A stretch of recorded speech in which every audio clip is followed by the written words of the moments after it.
So today I'm going to be going over the narrative that we all heard, experienced, felt, some more directly depending on the city you're in.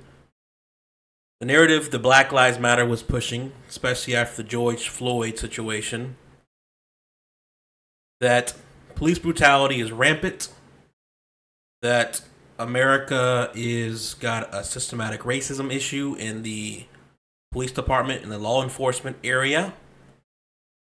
And I want to give you guys different perspectives from both sides, see the flaws, depending on how you read the statistic, how it's being presented. Some can say they have a political agenda. This is the issue with narrative information that you receive and you hear that's not based in facts or data or half truths or lying by omissions or not thorough understanding of the subject at hand. You just assume because it comes from the news that it's true, because you see it on social media, because you saw something on TikTok, because you saw an altercation interaction with a black guy and a white cop, yada yada yada yada. It's so easy today to paint a narrative through a video, just sharing a meme, just sharing a picture, just looking at a statistic and then coming to a general conclusion off of data. It's so easy to lie with data and numbers. It's so easy to falsify things now and create a false narrative. So much so that I'm going to start here. And this lady is here on the left, African American lady. She was American and she moved to Ghana, it looks like. I guess Ghana had some program where they were giving out free land to people that had African descent, I think, is how it worked. And she decided to leave America. And I skipped to the most important part. This is how I want to start the video of what is the perception, what are the consequences of the perception that this lady has, the delusion that she has, she genuinely believes, because she lives in this echo chamber. I don't know her party affiliation. I can assume that she is a Democrat, but this is a constant pattern that I'm noticing of people in the black community, my black people in America, that are bombarded with watching CNN and watching MSNBC and mainstream bullshit and Democrat propaganda to paint the image that you're under attack and the police out to get you and the system is out to get you and black folks should be scared and we should be on edge, us black people. So I'll start here. So this lady, I think she asks her, this is the interviewer on the right, this is the lady left on the left. She left America. She's giving her reasons now. Yeah. Tell me what it's like for you living here, feeling, this connection that you might not have had before. Tell me what that emotion is like for you. Yeah, sometimes it's so emotional that I get, teary-eyed. Because when you live in the West, when you come from slavery, like we have, and so you can, at this time in life, you prosper. Some of us are prospering or doing well, in the country, but you'll never feel connected. Okay, so this lady just admitted she's prospering and doing well. So much so that she left and went to Ghana and built, this is her house that she's building. She built a giant ass house, a pretty good sized house. She's doing well. The country that is so oppressive, out to get you, don't feel connected, whatever bullshit that she says. All the American money, all the wealth she built in America, and she's using it now. She can do whatever she wants, but I'm just pointing out the hypocrisy. Because your history is that you weren't accepted, you weren't wanted, and it was only 1960, 1970s that you even had rights to. You weren't accepted, you weren't wanted. See, she's an old lady, I think she's 70 years old. This is a genuine belief that black folks still have that I never related to. I don't relate with it. I don't understand it. I haven't experienced it. Now, my ancestors may have had the same mindset of us being slaves and being stripped of our rights. So I can understand their reasoning because they were closer to that timeline of experiencing blatant discrimination. Now, that being said, I've done thorough research on this stuff. America, during the times of the 60s and 70s and 50s, the civil rights era, there were only issues, really big issues, in certain areas of the country, predominantly the South, Alabama, Mississippi, Louisiana. Very big issues in the South, the Democrat South, the Dixiecrats. And you can see people having, like, the things that happened in Alabama, Martin Luther King. So this whole broad painting of the brush of the American country, the USA, that all 50 states were blatantly racist, and you couldn't walk anywhere, there was nowhere to go, the black man was oppressed, is utter bullshit. We have black senators. The first black senators were African American, or excuse me, the first black senators that were African American were Republicans. The Republican Party of Texas, for example, was started by African Americans. African Americans in the North had freedoms and rights. We also had African American slave masters. Also, Africans that sold their own people, made a huge profit. The transatlantic slave trade was a very profitable business. So it's a very complex thing. And notice how she puts the blame only on America, yet she doesn't put the blame on her own people that sold her ancestors that ended up going to America. So there's a lot of different people to blame. If you really want to go back about blaming and who's at fault and who fucked up and who put you in a bad predicament to experience the atrocities that we did experience. I'm not going to downplay that. We definitely experienced plenty of atrocities in America as black, brown, Indian, Hispanic, etc. If you didn't have the obvious white skin tone in America, historically speaking, you were labeled less than. You were labeled a slave. You were labeled property, not a person. You were labeled as the lesser race, not even in the same lineage of human race. There were white folks that genuinely believed that black folks were a different species and they couldn't be civilized. They couldn't self-govern. They couldn't be educated. Some white folks even told themselves that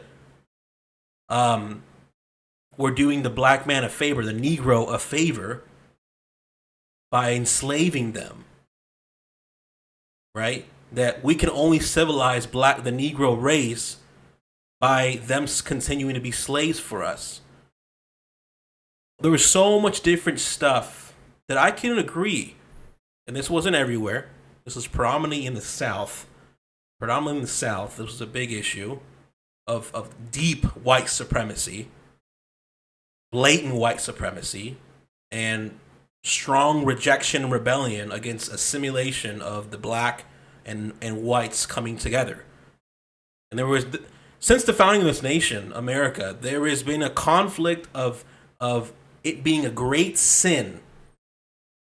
This is white folks saying this, that slavery is a sin that needs to end. That it contradicts what the Constitution stands for, and it's just true.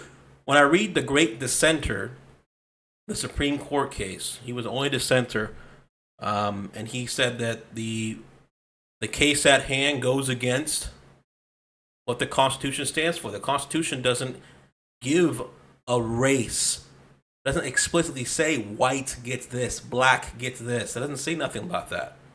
He was one of the first to call that out. The point I'm saying is, this is a very complex issue. There's a lot of people to blame. There's a lot of people to be angry at. We're still a pretty new country. That being said, we are the wealthiest, richest country in the world. So I don't understand this strong anger and bitterness. Now, I get the direct discrimination that the previous ancestors that are Black Americans experienced.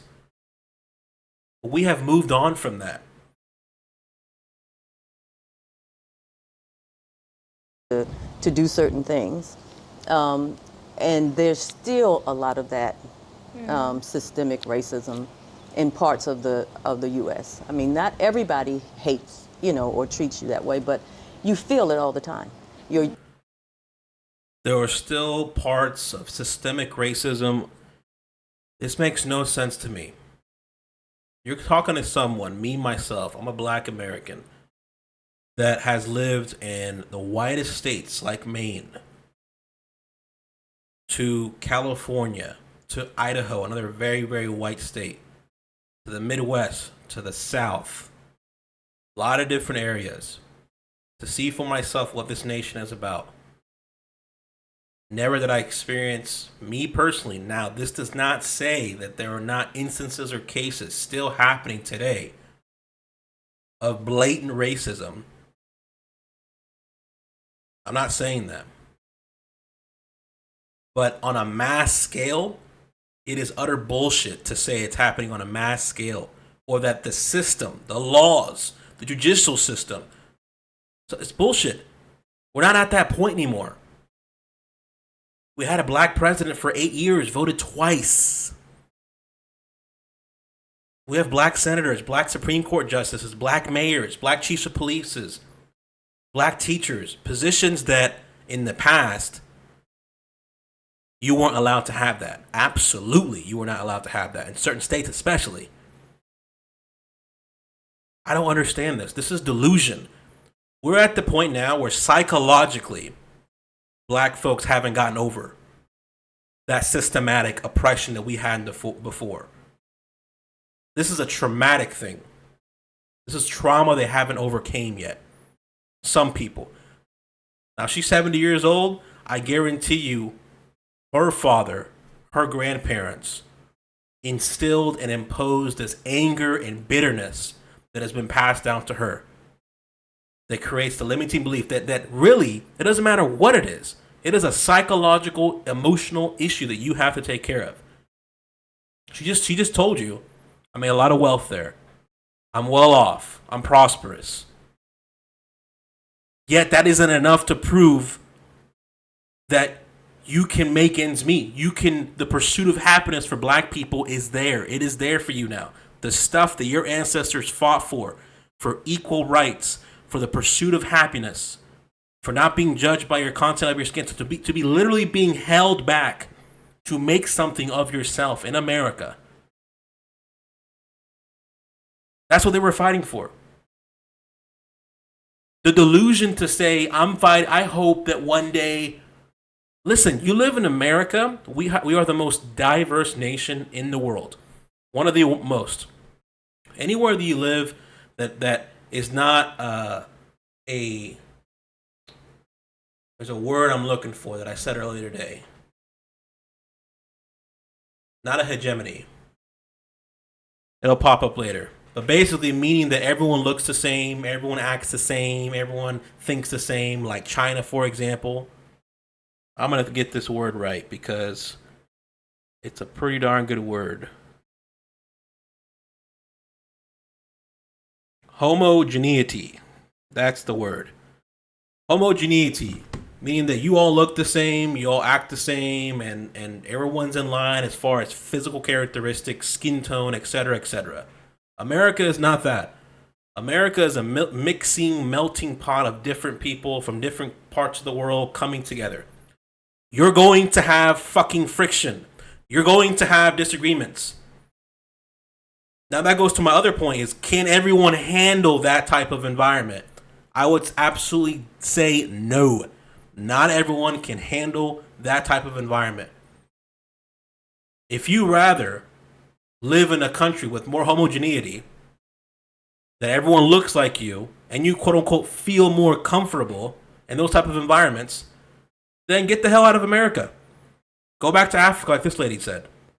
If you can't handle the differences of people looking different than you, differences of opinion, then America's not for you. Point blank.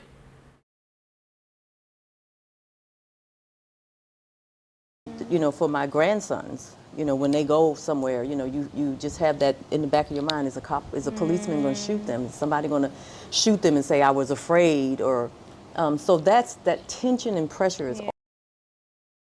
Is the policeman going to shoot them? Here comes the propaganda, the rhetoric that she has heard from television. I'm going to get into some statistics to debunk a lot of this bullshit that I hear in the black community and Democrats, a lot of progressive leftists, and I want to make this clear. I'm not no Republican. I'm conservative to some degree, not all degrees. I'm an independent voter, and I'm just a guy that likes to just keep it 100. That's it. I like to disagree a lot, and I like to call out bullshit. And I'm no coward. I'm a guy that I'm so sick and tired of lies being spewed and people buying into them, knowing that it's bullshit, and they're too scared to speak up. That's why I'm doing what I'm doing, and that's why I started this channel.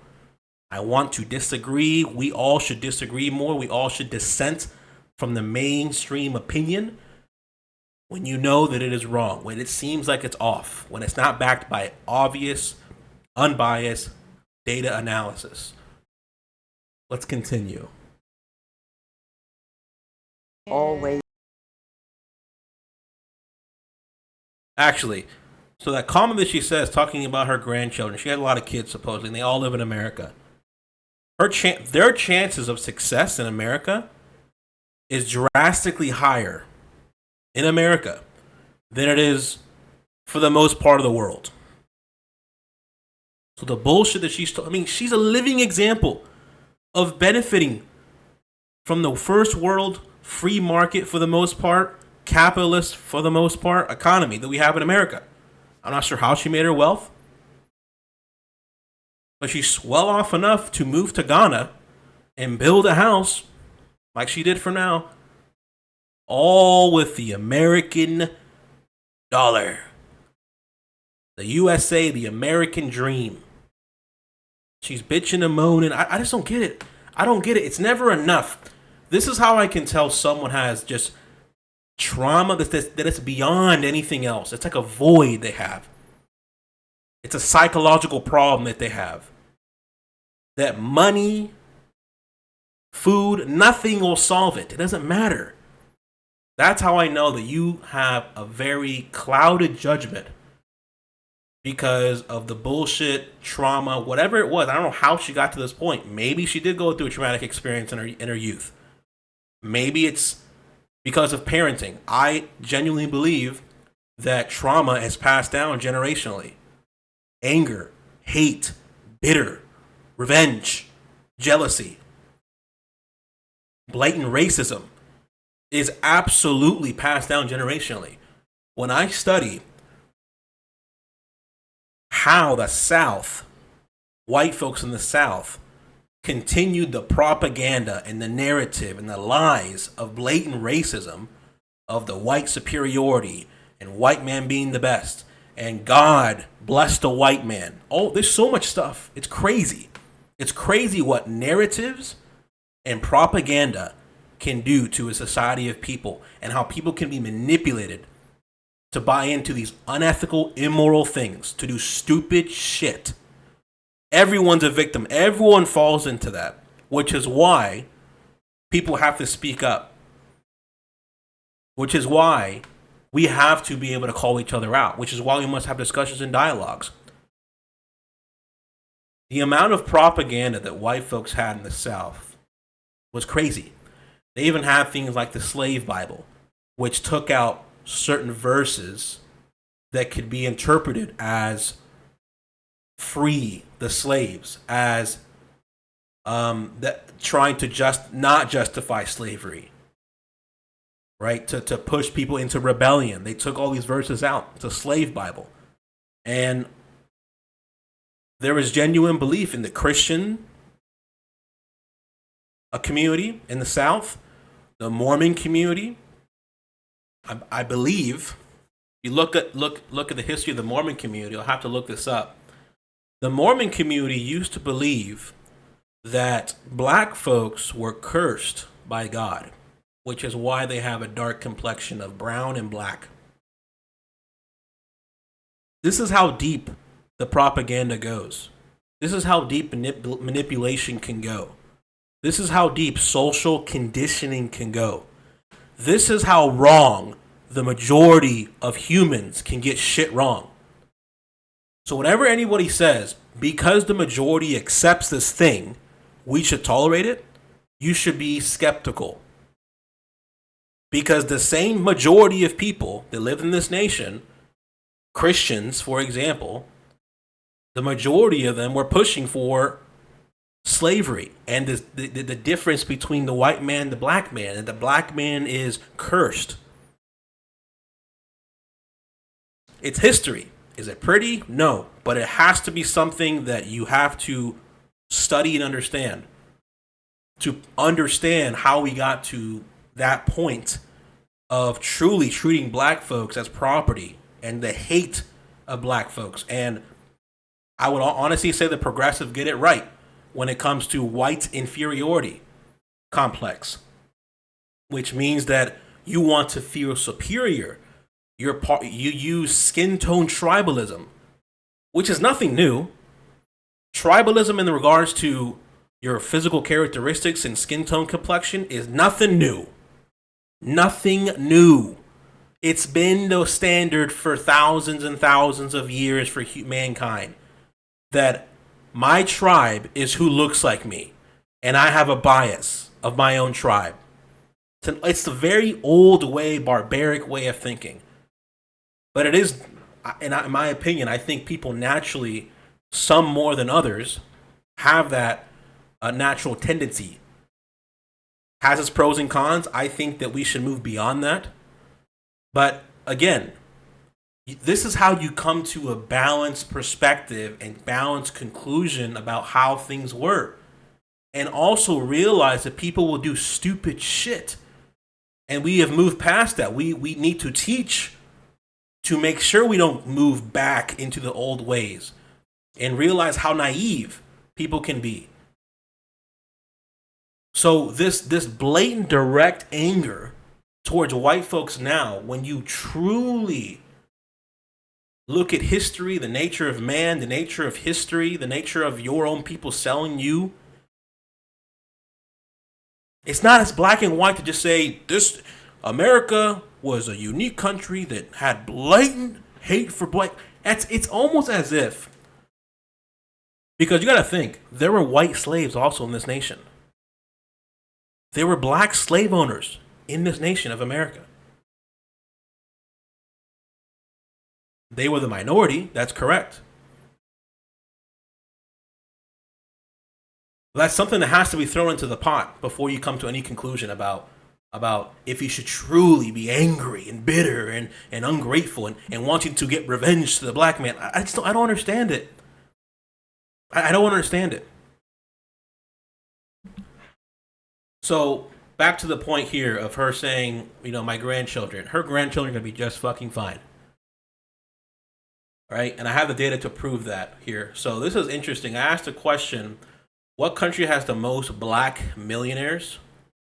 And this guy did some math, which I think is pretty close to accurate. As far as I've been able to gather, it's the U.S. by a wide margin. This was 2 years ago. If my numbers are correct, the U.S. has approximately 1.5 million black millionaires. 1.5 million black millionaires, the most in the world. While the rest of the world combined has around 100,000 to 150,000. This includes Africa, Europe, Australia, Asia, North and South America, Antarctica, blah, blah, blah. Which is a big surprise to me, considering only around 4% of the world's black population lives in the U.S. So if my math is correct, let me see if I can zoom in. I don't think you guys can see this. Yeah, my bad. I mean, make sure you guys can see that. All right, hope it looks clear now. But let me see. So only 4% of the world's black population lives in the U.S. So my math is correct. As a person of sub-Saharan African ancestry, you're between 250 and 375 times more likely to be a millionaire in the U.S. on a per capita level than the rest of the world combined. Of course, it is somewhat skewed because the vast majority of the sub-Saharan Africa population lives in poverty-stricken African countries. However, I don't think these statistics. So, if you are a black man and you want to have the highest chance of becoming a millionaire, and you had to choose all the countries all around the world, the U.S. by far has the highest chance of achieving the $1 million wealth. Right? So this is just adding to just attacking that narrative, this bullshit narrative of her being concerned that her grandchildren are there and the systematic oppression and all this bullshit that I don't know why black people keep repeating. Let's continue. Is there. But when you come here, everybody looks gone. like you. Yeah. You don't have to be afraid of the police. They might want to give. So this is that homogeneity stuff that, again, if you genuinely want to be around people that look like you and you struggle with being around other people that don't look like you, just get out of America. I have come to the conclusion that there are certain people that are just not made for America, and they'll put their tribalism over the ability of something beyond your tribalism, your tribe, and homogeneity of physical characteristics. If you truly cannot get beyond that paradigm, that old way of thinking, that you have to be attached and be contributing to your own kind and your own race, and that's all you care about, and you prioritize that over anything else, then leave America. Honestly, just leave America. Just leave. Go to Africa. I say this to anybody that wants to be around their quote-unquote culture, and because America is a melting pot. It has a multitude of ethnic groups. It is not a homogeneity.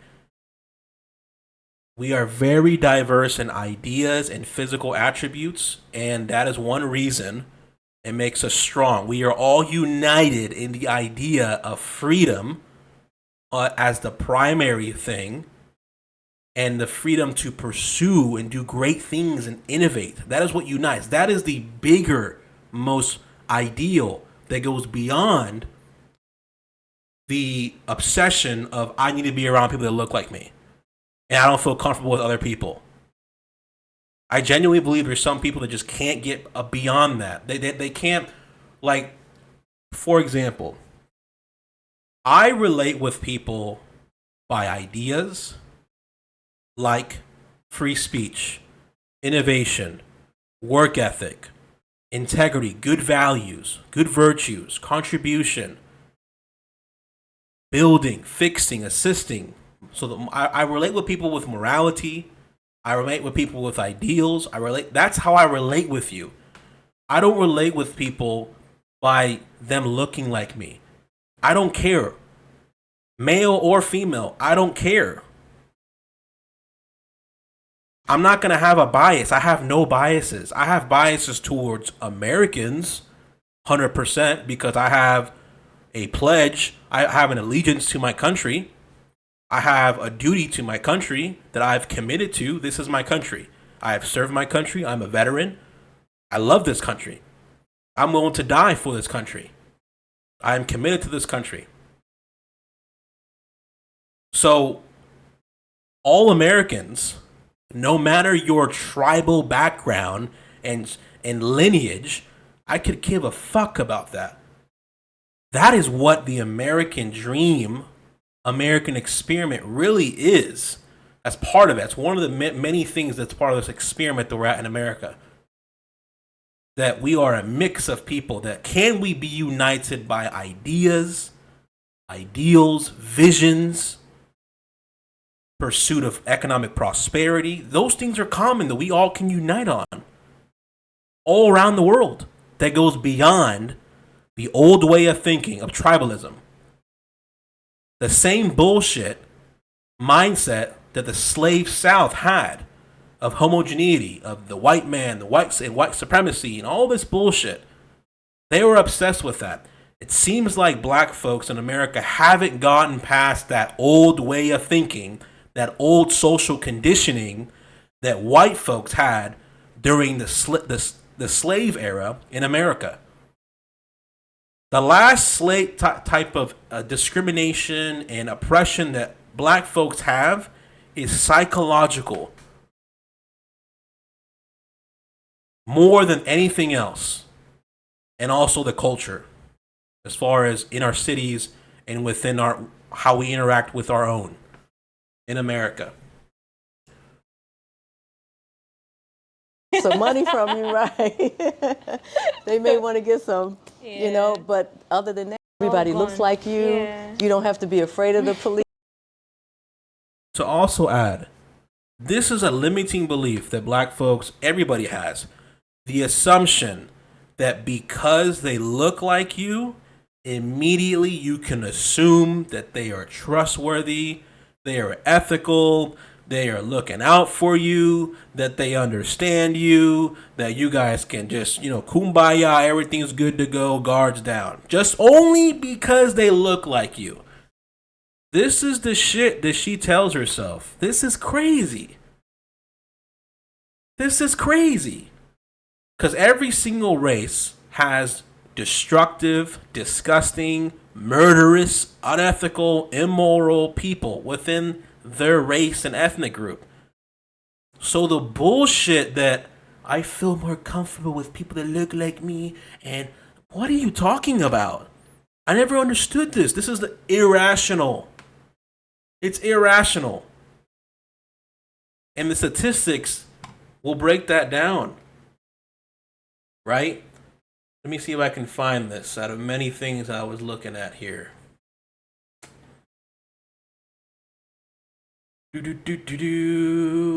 Oh, man. Oh, right here. Is it here? Let me see. Yep. So, let me see. This is on the FBI Bureau 2018. That 2018 National Survey found offenders were the same race as the victims 70% of the time for blacks and 62% of the time for whites. So 70% of the time for blacks. In other words, you have a higher chance to experience crime if you're black in America by people that look like you than any other race. Black on black crime, black on black murder. You have a higher chance to experience it from your own kind. Every race experiences this, not just black folks. White folks the same way. 62% for the whites. Asians, Hispanics, etc., etc. So this old way of thinking that this lady has, it's crazy how irrational it is. It's like one is just I assume the ideal that's not attached with reality. It's stupid to presume that the data doesn't support that fact. So this is why I make the conclusion that because it's not backed by data of her ideal and preference that, I'm around people that look like me and look like my father, she says as well. Again, if you want to prioritize homogeneity, I want to make sure I'm using that word right. Homogeneity. Yep. If you want to prioritize homogeneity, physical characteristic, tribalism. If that's how you want to view the world, even though the data shows that here in America that your own people will kill you at a higher chance than any other race will kill you, this is how I know that you haven't left the tribalism mindset that was imposed to you by the white slave men, the slave masters, the white supremacists. This is an old way of thinking. Why are we conserving this way of thinking? It makes no sense to me. All right, what else does she say that's delusional? Oh, she talks about police. All right, the police stuff, I got a lot of things I want to go over for the police bullshit. And that the system is out to get you and yada, yada, yada. Let me see what else she has to say, though. At least they might want to give some money from you, right? They may want to get some, you know, but other than that, you can talk to them and they'll say, you know, are you okay? How are you doing? We didn't have that kind of I didn't say nobody did, but it was rare. So. What? We didn't have. Are you saying that you can't just casually talk to the police as a black person in America? That they're just gonna be out. I mean, they're gonna if it's a white cop. I don't get this. I don't understand this. So this whole welcoming community. I look around, I see people that look just like me. When we go inside, I'll show you a picture of my dad. He looks just like he belongs here, like he just stepped right off the out of the village. And so I just feel like I'm home. Yeah. I really do. It's a really deep feeling. Yeah, it must feel really beautiful, especially coming from where you're coming from. Yeah. I'm happy for you that you have that. Thank you. Great. So Karen, you're going to walk us through your home. How many bedrooms is this? It's 4 bedrooms and 4.5. Look at this, folks. Look what oppression and the white man. Look at that. 4 bedrooms. It's a pretty good house. Look at all that oppression and white supremacy. Look at all that systematic racism working right now, right on your eyes, right in front of you. Oh, the agony. It's so hard. All right, I want to hammer the final point here before I close this video about police brutality and how people can lie to you, manufacture a narrative that isn't factual. So, from one perspective, black Americans are killed at a much higher rate than white Americans. Look at this. This is shocking. This is the Washington Post, right? So you got 40 million black Americans, 192 white non-Hispanic, right? This is, what year is this? What year is this? 2031 black Americans killed by police, just killed by police, versus 3,814. So, general killings, more white folks get killed than black folks. But the point they're trying to say, I guess, in proportion with their population, I'm assuming, so this proportionate rate. So they account for roughly 14% of the U.S. population are killed by police, more than twice the rate than white Americans. So, when you look at statistics and data like this, it's very easy for someone to lie to you that say they're just killed by police. No context, no data. They don't bring up any other variables like, did they resist arrest? That's one variable you have to put into account. The other variable, that they have a lethal weapon. Whoever's being arrested, that they have a lethal weapon that can kill, a knife, a gun, whatever. The other is, do they shoot at the police? That's a variable you have to put into account. The last variable is, was it justified? Was it justified? They leave out all those variables and they just simply say, well, no, in proportion with the population, 2031, and they only make up 40 million, so you are more than twice as likely as white Americans to be killed by police. This is how you get manipulated. You have to look into a multitude of variables. So let's talk to my boy here, Larry Elder. This guy is on point. Subscribe to his stuff, Larry Elder. He talks about a guy that got fired for breaking down the data that debunked the whole BLM narrative that black people are out there are oppressed and disproportionately killed at a higher rate, and that the system of the law enforcement is just broken and still. I've heard people say this is crazy. I've had a lot of discussions and debates with people from all different opinions just to understand their perspective and understand their worldview, because I'm a kind of guy where I'm not scared of nobody and I'm going to talk to everybody. I had a person tell me that the police was a concept created specifically and only for the continuation of white supremacy, and that is still being used today. Just a belief, and I'm like, wow, this is shocking that people still believe this crap. But to each their own. People can believe whatever they want to believe, but the facts do not line up. For a news conglomerate called Thomson Reuters. Thomson Reuters hired him as a data scientist, not as a reporter, a data scientist. And he posted a long critique of Black Lives Matter, where he documented how many people are dead as a result of the Ferguson effect, or more recently, the George Floyd effect. So when he posted it, Human Resources calls him in and asks him to reform his thoughts. He refused. He got fired. Let's go over the paper by Mr. Zach Kriegman. Headline is real simple. BLM spreads falsehoods that have led to. This is disgusting, bro. This is nasty.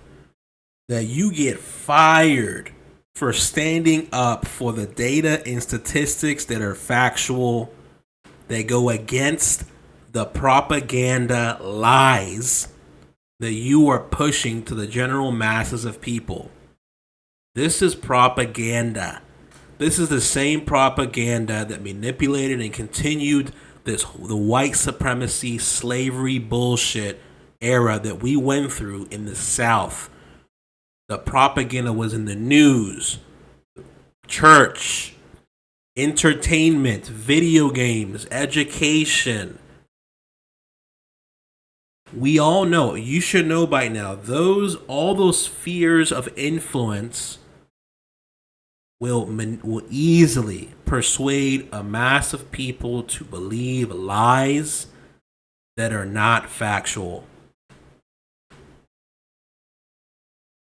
The murders of thousands of black people in the most disadvantaged communities. We're going to go over critical parts of his essay.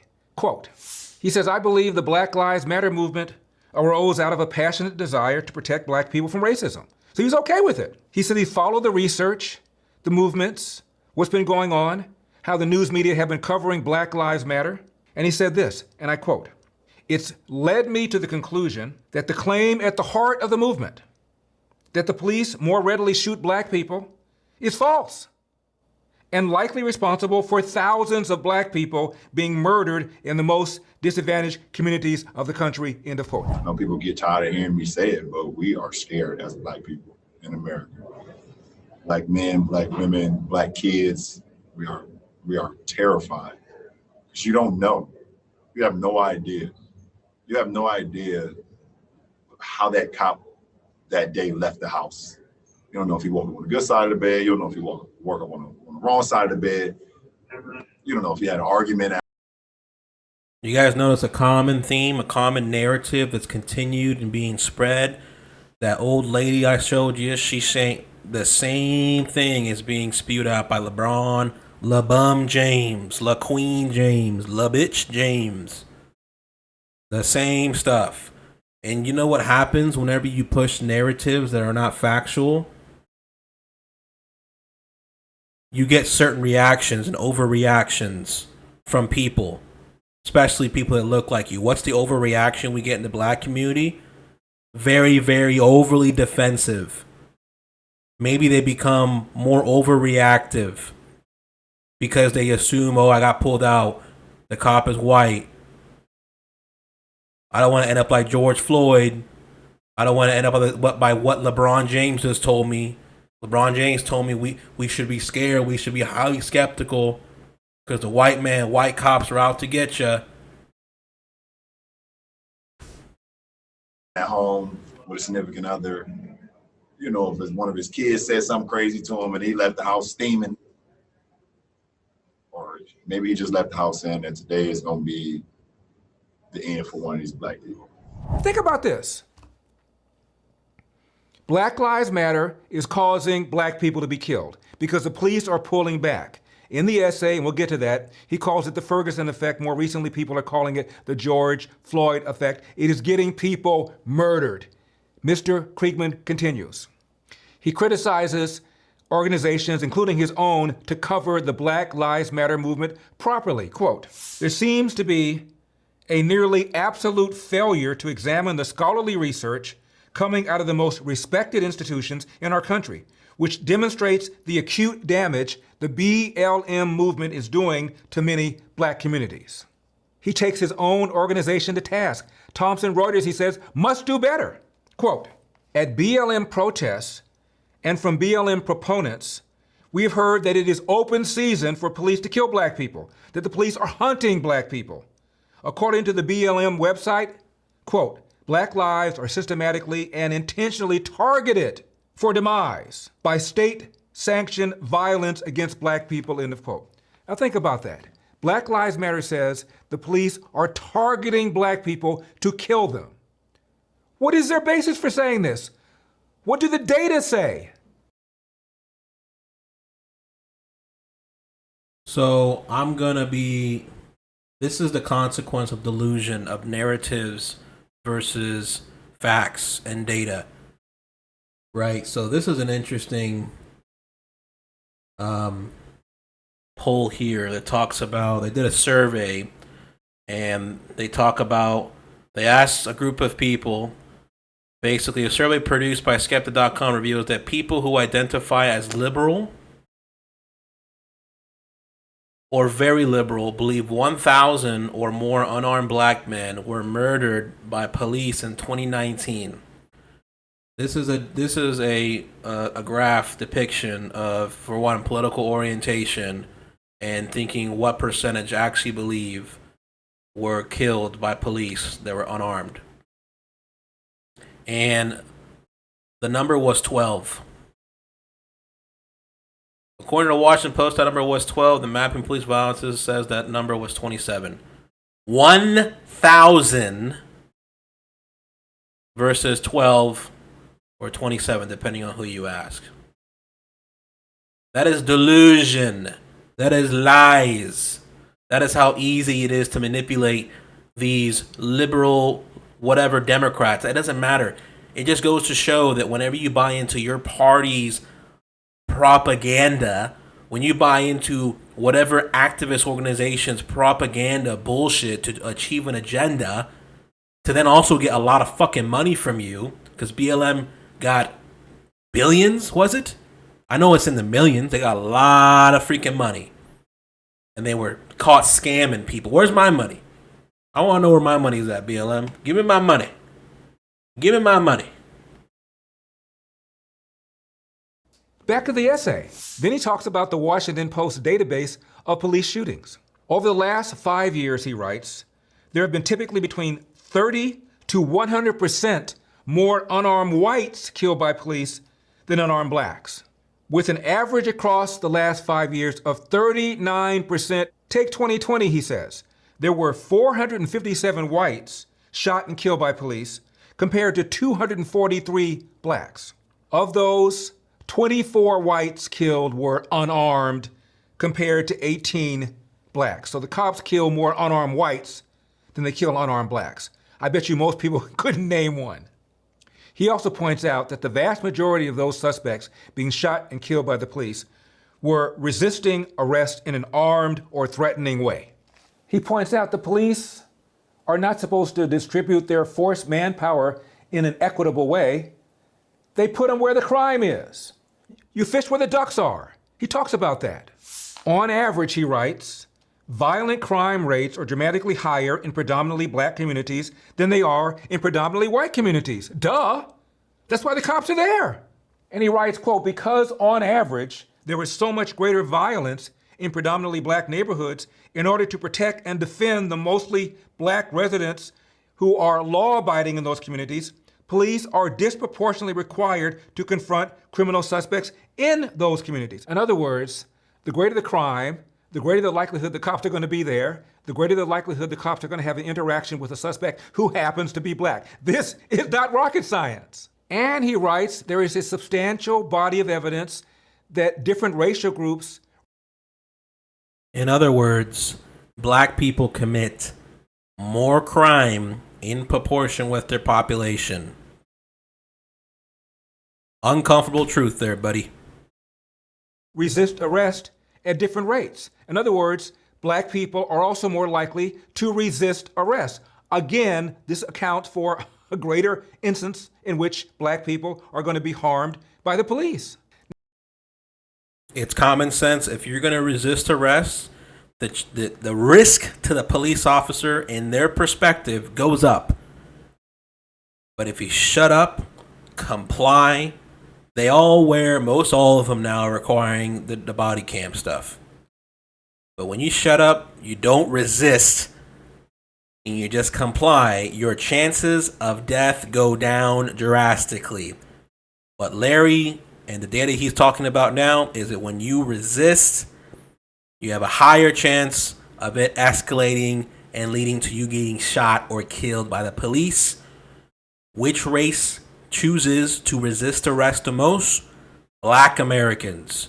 It isn't rocket science. Now, the people that want to say, well, they're rightfully to be suspicious and be scared of cops because there's a chance of them getting killed. But data won't support that. Data does not support the claim that there's a higher chance that only because you are black and no other variables included, only because you are black, that the cops are just going to kill you and shots fired automatically. The data doesn't support that either.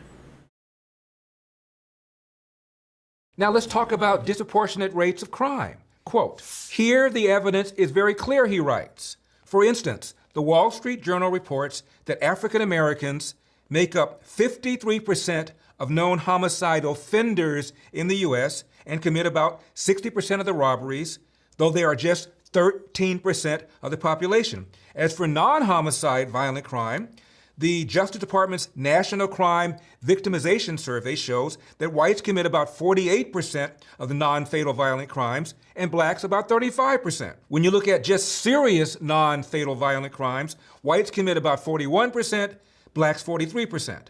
But as mentioned, over the past 5 years, police have killed 39% more unarmed whites than unarmed blacks. There are many more whites killed by police, even though whites account for a similar absolute number of violent offenders. Therefore, the raw data suggests there is a slight anti-white bias in police applications of lethal force. In other words, the police are more likely to use deadly force against whites than against blacks. Is this thing on? In other words, he writes, and I quote, if you measure police shootings against a legitimate benchmark, one that is actually related to how often police need to use lethal force for entirely lawful, ethical, and moral reasons, such as defending themselves from injury, there appears to be a clear anti-white bias, the complete opposite of the entire premise, the entire foundation of Black Lives Matter. Then he talks about a man named Roland Fryer. Roland Fryer is black. He's brilliant. He received a MacArthur Genius Grant. He is one of the youngest tenured professors in the history of Harvard, and Harvard is the oldest college in the country. Roland Fryer is from the inner city.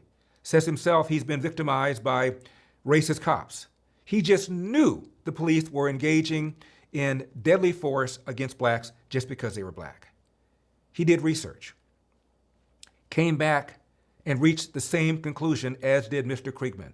The cops were more hesitant, more reluctant to use deadly force against black people than white people. He was so shocked by the findings, he dismissed his entire research staff, hired a new research staff, same results. Now, Mr. Kriegman says it's worth mentioning that Roland Fryer found the police were more likely to use non-deadly force against blacks. And he doesn't know why. I'll tell you why. It's simple. Cops don't want to get this to DEFCON 1. They're trying to avoid using deadly force, so they're using less deadly force more often against blacks because blacks are more likely to resist arrest. Not only that, they realize that the community itself is going to go uproar. They're going to go crazy of any instances or anything close to the George Floyd incident. Rightfully so, the George Floyd incident was disgusting, reprehensible, and the guy deserves to be in prison, the police officer. That being said, I'm not going to get into it. It's a very complex thing. But not every instance of police brutality and police interaction with the black guy isn't equal to that. So one can say that one of the pros to the overreaction and the burning and rioting and all this murder that we saw with BLM stuff in 2020 and the billions and billions of dollars of destruction, burning of stuff that we saw during the 2020, we also see that before and also after that, cops are just more hesitant to use lethal force. They're more cautious. So they are adjusting and adapting to, because they realize, like Larry says, they're scared that the individual or the situation will escalate. It's not complicated. Now, one of the common reactions to all of this is, well, the cops are engaging in over-policing. They're in black areas because they're racist, and that's why they're having more interactions with blacks. Not because of the crime, but because they're just engaging in racism. The data do not support that conclusion. And Kriegman says, look, So I don't get this. This makes no, think this through. Police are in the south side of Chicago, in these inner city areas that are predominantly black. They're there because only because they want to incarcerate and go after black people. They're over-policed in the areas that also have the highest amount of crime. Truly, if the area of policing, the city that has a chief of police that's white, let's just say hypothetically speaking, if they were truly didn't give a damn about black folks, they wouldn't even surveil that area. They wouldn't even respond to calls in that area of a shooting if they truly didn't give a damn about black folks. But the simple fact that they are responding to needs within a certain area in a city, and it is higher, and also those particular areas just also happen to be predominantly black because, as Larry says, as the data breaks down, black people in these heavily black areas, inner cities, Southside Chicago, Detroit, St. Louis, for example, commit more crime. Crime is more rampant. Homicide is more rampant. Theft is more rampant. It's a simple fact. Why do we keep ignoring this reality that the culture within these areas are destructive and crazy and lead to people killing each other more? Gang violence, gangster rap culture. And I will also add that the psychological trauma that is passed down to black folks also has to do with them acting a certain way, where they genuinely believe there is no hope in this country for them. That bullshit narrative has great effects to black Americans in this nation that live in these inner cities. Because it's all, like, when you go to these inner cities, it is totally different. The whole thing of the welfare system, that the government's out to help you, and that vote for this person and we'll give you free this, free that. It's a prison that is created in these inner cities for black folks. where they feel hopeless, they are given drugs, they resort to crime. It is a broken area that, and combine that with the culture, the system in that area has failed them. The party in that area has failed them. The policies in those areas have failed them. Combine that with the culture that is broken for a multitude of reasons in that area is broken. Black on black crime, fatherlessness, selling of your own, you're selling drugs to your own people, killing of your own people, gang violence, bragging about killing and taking ownership of certain roads and west side, east side, all this bullshit that you don't have in any other, well, you do have it in Hispanics and stuff like that, but those type of cultures of murder and killing and bragging about it and my turf, your turf, and killing my own people, why is it so high in the black community? That needs to be resolved first. From Boston, just take my city. Every year, Boston has dozens of murder victims. Here are the pictures of the victims. Quote, if you look at their faces, you'll quickly notice there are hardly any pictures of whites among Boston's murder victims, despite the fact that there are roughly twice as many whites as blacks in the city. That's because nearly all the murders happen in predominantly black neighborhoods like Dorchester and Roxbury. The reason that police have more confrontations in predominantly black neighborhoods in Boston is because that is where the great bulk of violent crime is occurring. And he points out that murders are a good proxy because other parts of crime, oftentimes people don't report it, or you can argue that there's discretion behind the reporting. Murders are almost always reported. Quote, in plain English, the number of arrests for violent crime is proportional to the number of violent crimes actually committed by each group. Black people are not arrested at a rate disproportionate to the number of crimes committed, and this suggests that black neighborhoods are not, in fact, over-policed. The reason more blacks are arrested for violent crimes is because black neighborhoods suffer more from violent crime. To put it more bluntly, again, black folks commit more crime in these highly concentrated areas with a lot of black folks. It's a simple fact. If you're in a city that has a lot of black folks, there is a high chance that crime will be committed more in those cities. I was looking at a individual, I forgot her name. I agree with some of her stuff. She's a lawyer, blonde chick.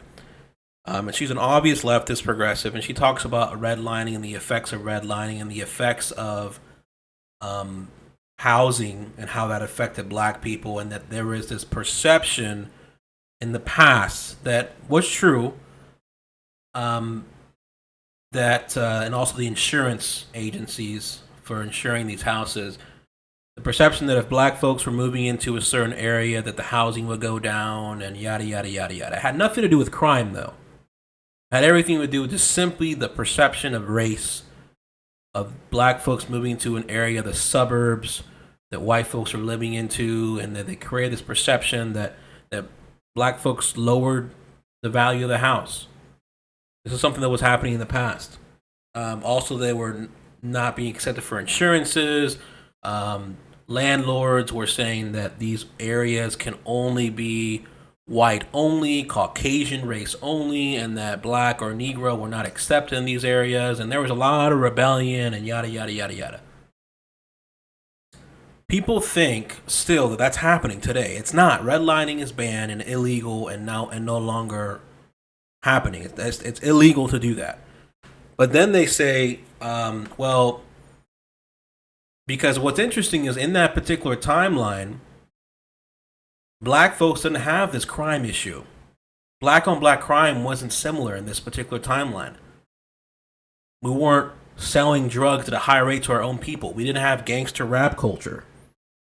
We weren't bragging about killing each other. We didn't have Bloods or Crips in the black community in this particular timeline. It was, again, systematically, culturally speaking, we were still going through the assimilation of black and white and deprogramming the obvious discrimination and hatred and the bad perception towards black folks. And it's obvious. This is what happened in the early 1900s and 1950s and whatnot, and it only happened in certain areas.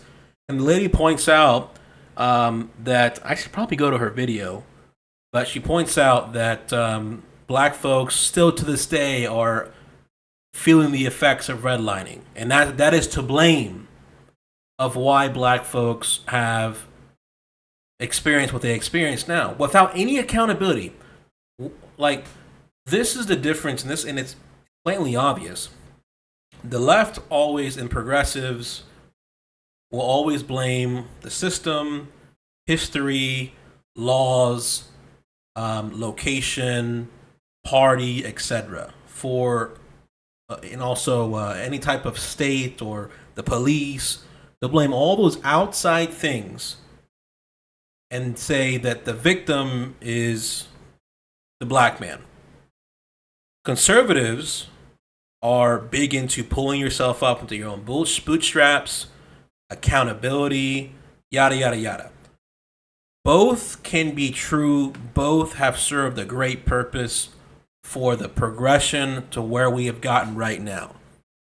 I can admit that. This is the beauty of me being independent. This is the beauty of me looking at all sides, both sides, looking at the context of the arguments, yada, yada, yada, and looking at the flaws and loopholes, in my opinion. We are past the effects being the primary reason that happened in the past. We are past that. We are at the point now that accountability within the culture and community is more important than things like redlining and the color of law and the Supreme Court cases and what landlords used to do and how it was segregated and separated as far as areas and counties and redlining, yada, yada, yada, yada.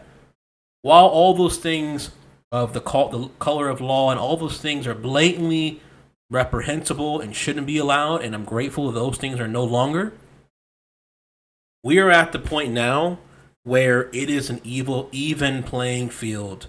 Now, again, you hear a lot of people talking about, well, as far as the starting point, though, for white people and black people, it's not fair. Because now the thing is, white people didn't create the current black culture we have right now. Of it being about gangs and Bloods and Crips. Now, a lot of people will blame the incarceration, the crack epidemic, the hard on crime, and different policies on that. And listen, all those things have some validity to them. I would agree. But as far as the culture we have right now, for example, there's another video I want to show you guys talking about how customer service in the black community and black businesses tends to have the stereotype of it being bad. Talking about how a lot of the customer service in Popeyes is terrible, and Popeyes is predominantly has black employees. And people are sassy, have a bad attitude, orders are wrong. If you ever challenge or something like that, they have a bad attitude. The whole experience is terrible.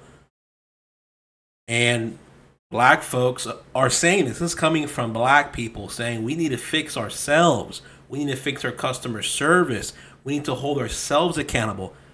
That's what I'm praying. I hope that happens and it is happening, where the pendulum is swinging back to extreme accountability and change within ourselves and community as the primary number one thing we are fighting for and doing.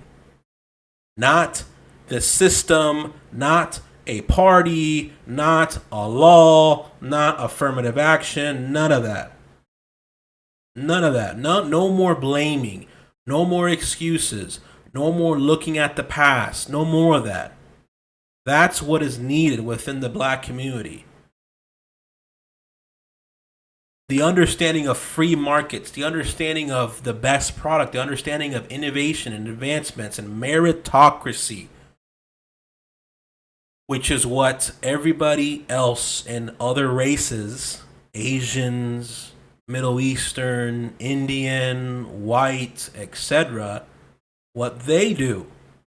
They understand the pursuit of happiness and meritocracy and opportunities and the competition and creating a great product and a great experience and understanding the whole way of getting into the mind of the consumer and getting consumers and repetition of that. And again, you know, Italians understand this, Asians understand this. There's so many different ethnicities that they all have that similar understanding to create a joyful experience to then get more money within their community. And you can choose if you want to circulate that within your community, only buying black stuff.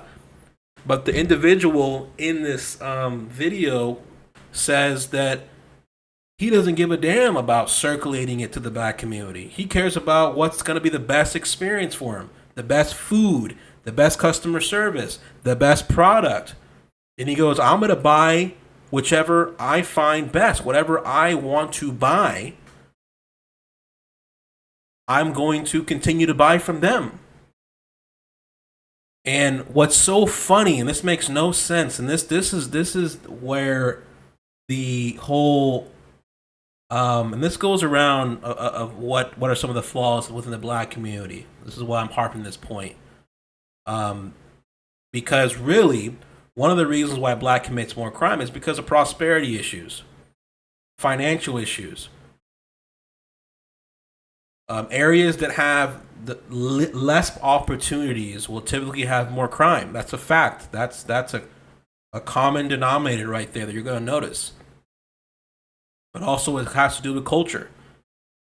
Anyways, to finish this final point here, this lady within that video I was talking about, the guy saying, I buy from anybody that has the best product. This lady is like, well, why don't you buy from black businesses to support black businesses? This is the flaw of simply buying something only because they look like you. This whole tribalism, homogeneity crap, and homogeneity commitment to your own people. While other races, they do that, right? But they also have their stuff and products on point, meaning that other races buy their stuff as well. Italians, they dominate a certain industry, a certain sector. They have certain food within their culture. They dominate that. They do it well. They have great customer service. They have a multitude of restaurants. And they circulate that and assist each other from an entrepreneur perspective. But I guarantee you a lot of the stuff they learned as far as customer service and all this stuff, they learned it from all different races.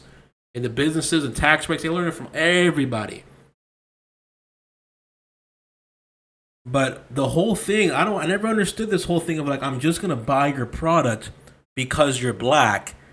And I'm going to sacrifice it being actually good, for one, and me enjoying it, for two, and it being a good product. So what are you teaching there? You're teaching that I'm buying your product only because you're black?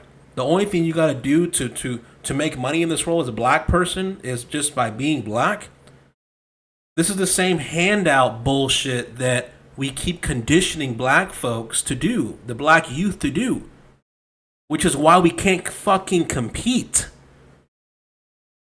We're not competitive because of this bullshit stuff of us feeling like we're owed something and we should be given stuff simply because of the past and the white man and slavery. Yet, America has the most black millionaires in the world. The success rate in America is higher for a black man than anywhere else in the world. If you want to become a millionaire. So skip the whole bullshit lie that you keep telling yourself of being attached to the past and your ancestors and reparations and free stuff and welfare. You gotta let that go. We gotta move on from that, brother and sister. You gotta move on from that. Makes no sense. In turn, quote, the primary reason there are more arrests, confrontations with police, and consequently police shootings in predominantly black neighborhoods is because police disproportionately encounter perpetrators of violent crime there. End of quote. Now, as mentioned, this lie against the cops have caused something called the Ferguson effect. After Michael Brown and Ferguson, more recently, the George Floyd effect. And that is, cops are pulling back in the areas where they are most needed. And that results in bad guys knowing it, bad guys committing more crime, bad guys hurting the very people that Black Lives Matter claims they care about. Back to Mr. Kriegman. In 2014, after the shooting of Michael Brown and Ferguson, the BLM movement's anti-police rhetoric and propaganda found a receptive audience.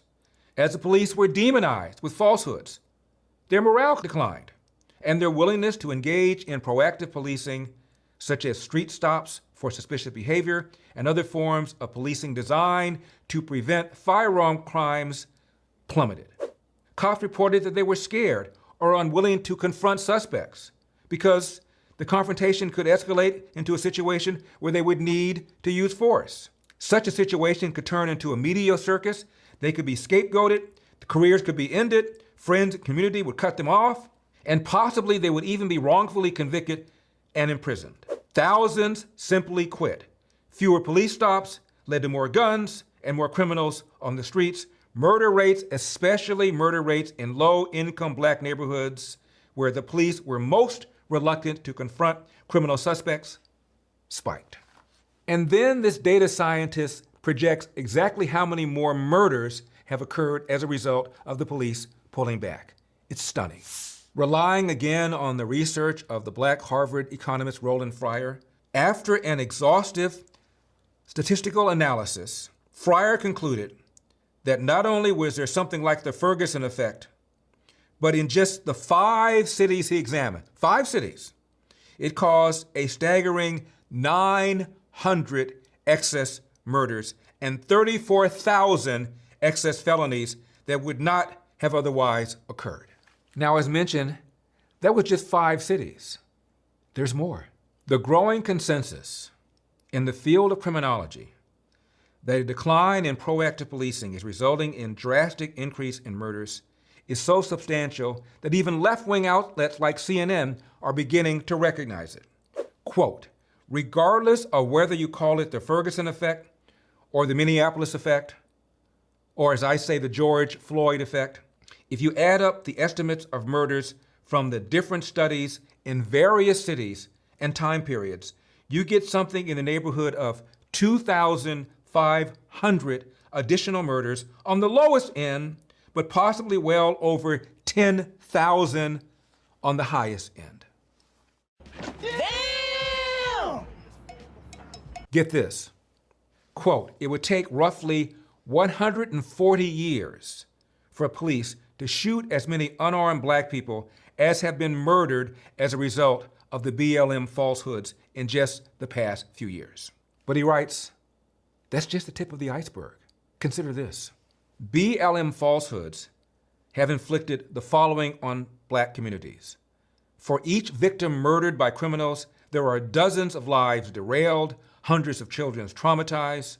Perhaps even greater than the deaths and the trauma that result directly from BLM falsehoods is the damage done by drawing away from the real solutions to the approximately 8,000 black people murdered annually. That's almost half of the nation's total, again, from just 13% of the population. Now, why don't people know this? Why don't people understand this? It's real simple. Ignorance. And he says, for example, people who describe themselves as very liberal think the following. More than 50% believe law enforcement. So he's going over that point that I already went over, that talked about. I mean, listen, I don't necessarily care that much about your political leanings. I just want to point out that it's blatantly obvious a group of people, depending on your echo chamber and political affiliations, propaganda that you're fed and eat without questioning. This is the issue, in my opinion, with treating your party as if it's a cult, as if it's your god.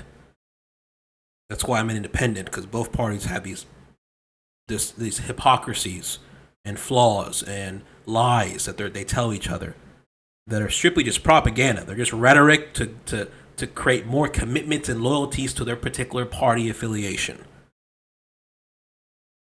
Anyways, I hope that people learned something from this video.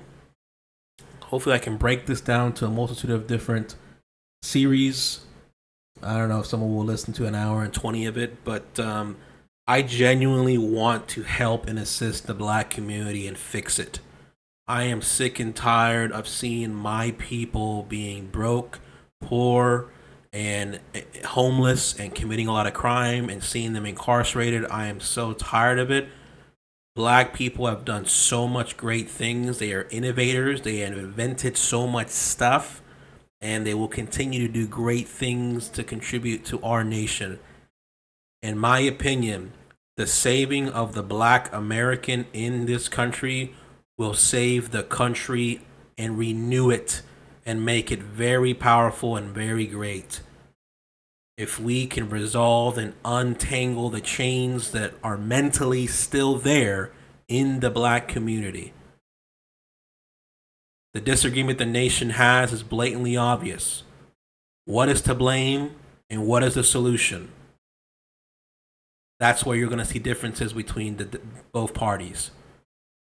And I'm able to say that while progressive solutions, depending on the timeline, were necessary and we're still benefiting from it today, they serve a specific purpose for a specific timeline, for a specific issue during a timeline that was blatantly obvious and unjust.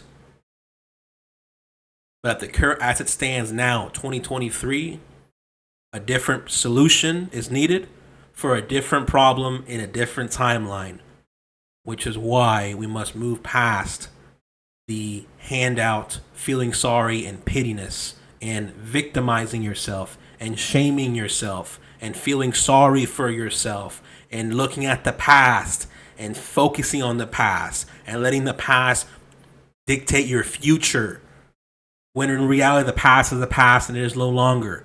Look at the future, look at the light of the future, and look at yourself in the mirror. You are the individual that can truly change your future for your people and your race. But truly, at the end of the day, you are an American. You are an individual. And break away from the camp, the slave camp that you're in mentally, that your politicians tell you that you're in, the limiting beliefs your politicians tell you. I'm going to finish this video with a great quote from Booker T. Washington. There is a certain class of race problem solvers who don't want the patient to get well, because as long as the disease holds up, they have not only an easy means of making a living, but also an easy medium through which to make themselves prominent before the public. Booker T. Washington.